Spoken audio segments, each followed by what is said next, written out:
நீங்கள் உங்கள் சீனியரில் பாஸை விட இன்டெலிஜென்ட்டாகவே இருந்தாலும் அவங்க முன்னாடி நீங்கள் ஒரு முட்டாள் மாதிரி தான் நடந்துக்கணும்.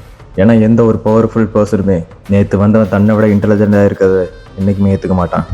லா number 1, never out shine your master.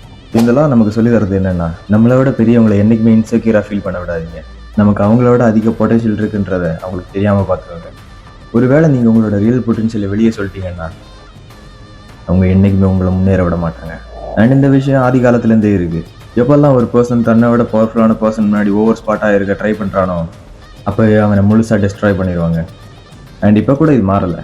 ஸ்கூலில் டீச்சர் டீச் பண்ணும்போது ஏதோ தப்பு பண்ணாங்கன்னா இந்த ஸ்மார்ட்டாக இருக்குன்ற பேரில் எல்லோரும் முன்னாடி சொன்னீங்கன்னா அவங்கள உங்கள் டார்கெட் பண்ண கூட வாய்ப்பு இருக்குது. இது மாதிரி உங்கள் பர்சனல் லைஃப், ஆஃபீஸ், ஏன் உங்கள் வீட்டில் கூட நடக்க வாய்ப்பு இருக்குது.